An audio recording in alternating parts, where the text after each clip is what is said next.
What are we doing? I have no idea. I don't know. Why am I nervous? I'm just sitting in my apartment on a Saturday, talking to myself, talking to my mic, talking to all of you, whoever that might be. Like what I was on local TV. I've done a tiny bit of like national things, but I am more nervous talking to my computer than any of those things. So what are we doing? I don't know. But we've made it this far. Scoop du Jour has done its thing, and we will continue doing that. But we're doing a solo episode. So what exactly will that entail? I don't know, but keep on listening, and you'll find out.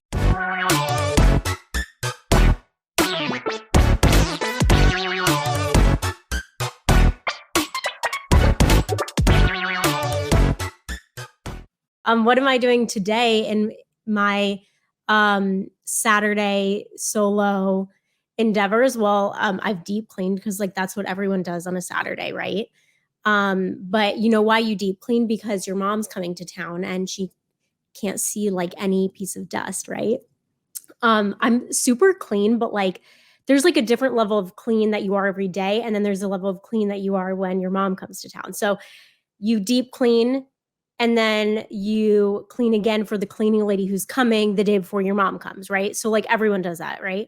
So my mom's super clean. I am very, very clean. I was joking to my mom this week that I'm the sweeper. Like I'm very sentimental, but I don't even want to keep little things. Valentine's cards she sent us. As much as I love them, like I don't want things anywhere. So I'm so clean, as I've said 400 times now.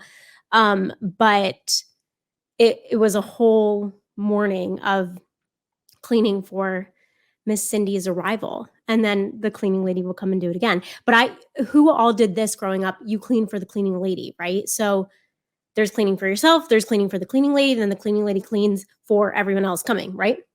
Okay. Glad we understood that. And then there's, me trying to figure out what my weekends look like now that I don't work on them. And that's been like such an interesting, just kind of, it's like learning about myself again. It kind of feels like when I graduated college and had to learn how to be an adult. You're 22 and you're learning how to live on your own, and not that I'm living on my own now because I'm in this fabulous city and I have this grown-up job again, but I have my weekends off. And I keep telling people when I check in with my friends, how's Chicago, how's life, how's your boyfriend? And I keep telling everyone it's a bit of a role reversal now because I work a traditional Monday through Friday 9 to 5, and I was so used to working nights and weekends all through my 20s. And now I'm kind of on the supportive end of that, while my significant other goes through residency he is a doctor, right? But like to become an attending doctor. For people who are familiar with the terminology, like you are an intern, if you will, for 3 years or more, or 4, 5, 6. And I kind of am getting a glimpse of like what it was like to date me while I worked weekends and nights and crazy schedules. Now, granted, I didn't work 80-hour weeks and I wasn't saving lives, unless you were saved by the sports score or the analysis. But it's like such an interesting, role reversal, if you will. So speaking of interesting, so is doing this and being solo, because I'm so used to talking to other people and I just can't believe I'm talking to myself, and like, why am I so nervous doing it? So what am I doing today? I am reflecting on the fact that I left traditional sports broadcasting 8 some months ago. And I wondered that whole time when I was leaving and after I left, and when I decided to take like a career jump and life jump and all those things, how and if I would carry on my passion and do like the things I wanted to do, and like continue the sports broadcast journalism, right, in a way. And here we are doing this podcast that I always wanted to do. 16, now 17 episodes in with some incredible guests. I've had so much fun and I've learned so much. And I hope everyone that's listened has had so much fun. It's not going anywhere. But I just figured I would jump in to just thank everyone and just say how much I've enjoyed it and just kind of take a moment to acknowledge how proud I am that we are here and how just cool it's been to live this passion project. I think we always throw around that term and you're like, can I actually do that thing? And yeah, you can, as long as you pour time, effort, and energy into it, because it's certainly not easy, but it's worth it. So the thing that I always ask people, and I made a joke about it last week on when I was making those Valentine's memes, I always ask everyone, what's the best piece of advice you've ever gotten? And it's so funny. From every single person, I've gotten a different answer. And I've learned so many cool ones, but I figured I would share my own because I've gotten great pieces of advice from so many mentors throughout the years, from family members, from friends. And I'm not saying I'm the best person to give advice to people, but I think I give pretty good. And I thought I'd share them. And I was discussing with friends and family this week, and just kind of reflecting on how much these kind of core pieces have stuck with me through the years. And especially in this year of change for me personally, I think they're kind of my core, if you will. So just jump right in. How about that? We're not going to drag on anymore. So the first piece is one that my mom always says, and I think a lot of these will come from her. So she might have to be a future guest, right? Because Mr. Black was already on, so we might have to have Miss Cindy and share her words of wisdom. But the first one is, when you get where you're going, don't forget to look behind you. She always says that. And the way that it came to be, the way that she told me it for the first time, I think, was when I was applying to jobs in college. I applied to so many. As a aspiring sports broadcaster, you're applying to hundreds and hundreds of jobs. And I'm sure in so many industries you do the same, right? But in sports journalism particularly, there are so few jobs to be had. And then you're also, going against the fact that you really aren't that good when you're right out of school, right? So you're applying, probably far beyond where you should be. And then, there just aren't a lot of jobs. So I would reach out to all these people and just see, if they had any advice or if they knew anyone or if they could, just put me in contact with the right people or just look at my reel or whatever. And some people answered yes, they would help me. Or they would take a look at my stuff or guide me in the right direction. But a lot of people didn't. And whether that was someone who had made it really far or just someone who's in the local business.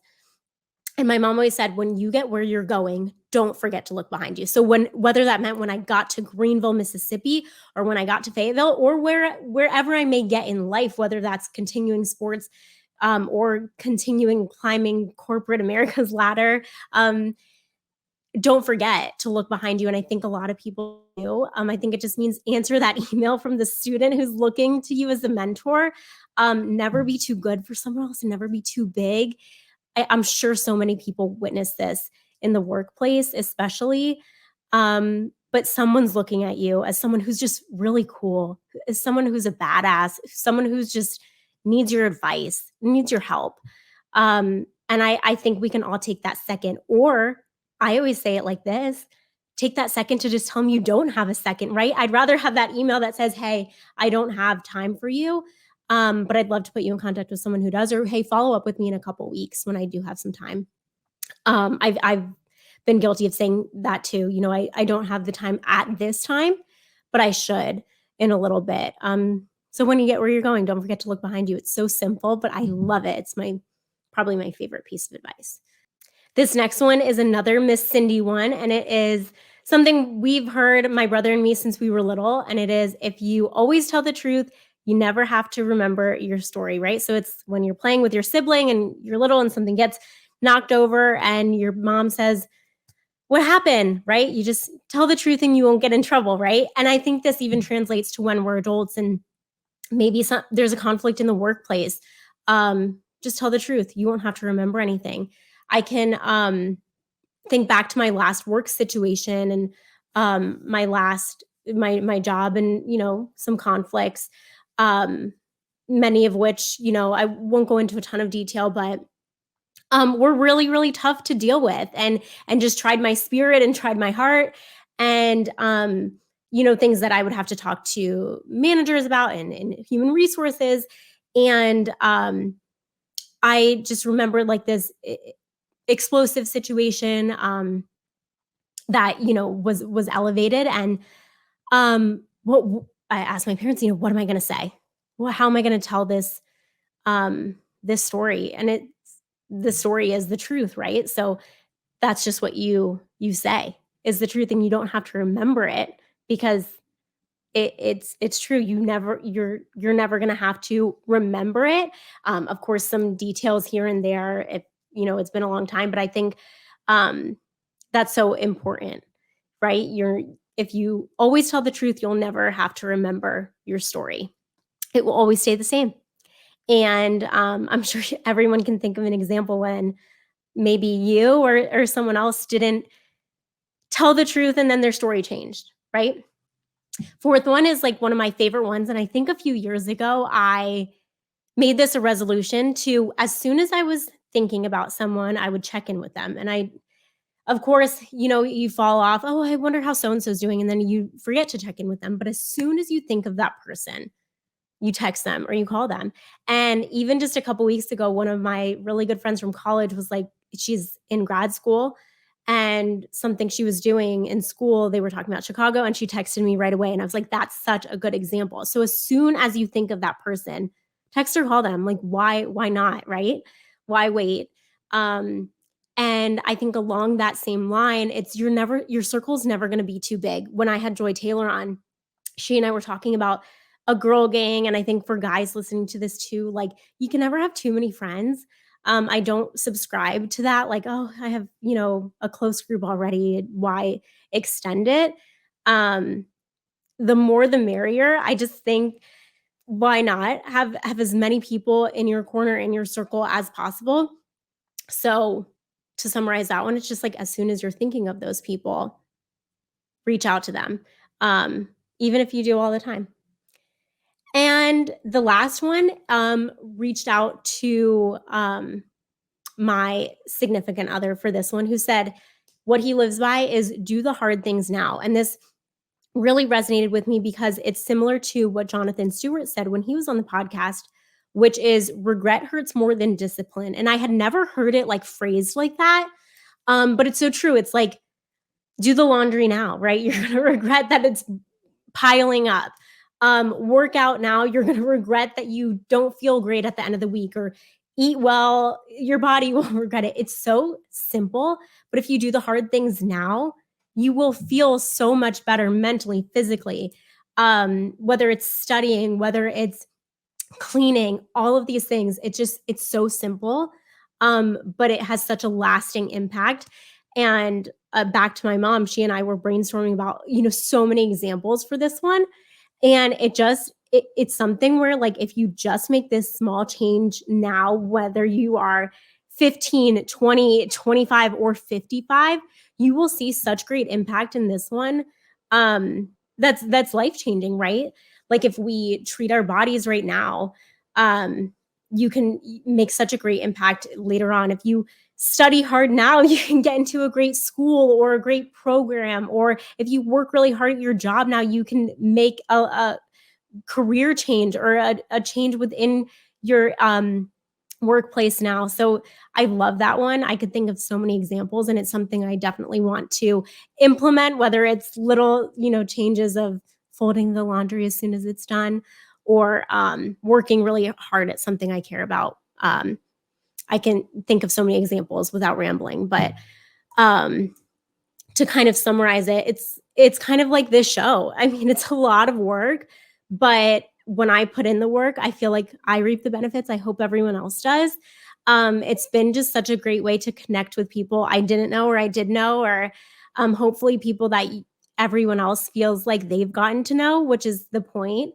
if you recall back to my first episode and the way that I reach out to folks, everyone asked me, I sound like an influencer. Everyone's been asking me. But people ask me, how do I get people on the show? And there are a couple ways. But one of the ways is I DM people on Instagram or on Twitter, or I email them and I send them a one sheet about what the show is about. And if you recall the first episode, I said I wanted the show to be about things that Mama, who's my grandma, gives a shit about. And I want it to be things that you all give a shit about, whether that's the best piece of advice someone's had, or what it was like to play in a Super Bowl, or what the Savannah Bananas choreography looks like. I can go on and on about examples, but I want it to be the stories behind these people, whether they're athletes, media coaches, the list goes on and on. But it's who we are, what makes us people, what makes us human. And I hope we've done that so far. So that, my friends, is season 1 of Scoop du Jour, which is so cool to say. Like, I can't believe we did it. It's just been such a joy, and it doesn't mean it's going anywhere and it's not for long. It's just, cool to put a little bow on season 1. And just a massive thank you to so many people who have gotten it to this place. And we won't be taking a break for too long, but just kind of working hard to make season 2 even bigger and better. So tell us who you want to hear from. Tell us what we should talk about, us being me. And if you haven't already, subscribe, like Scoop du Jour on Instagram, and you can follow at Jourdan Black on other socials, Twitter, Facebook, YouTube, to help this show do its thing. So subscribe wherever you get your podcasts. Follow, like, subscribe on YouTube. Give us a thumbs up and help make Scoop du Jour what it's already become. So thank you for getting us to this place. And hopefully we can continue to make it even bigger and better and greater than it's already been. So this is just a massive thank you. And can't wait to keep it going.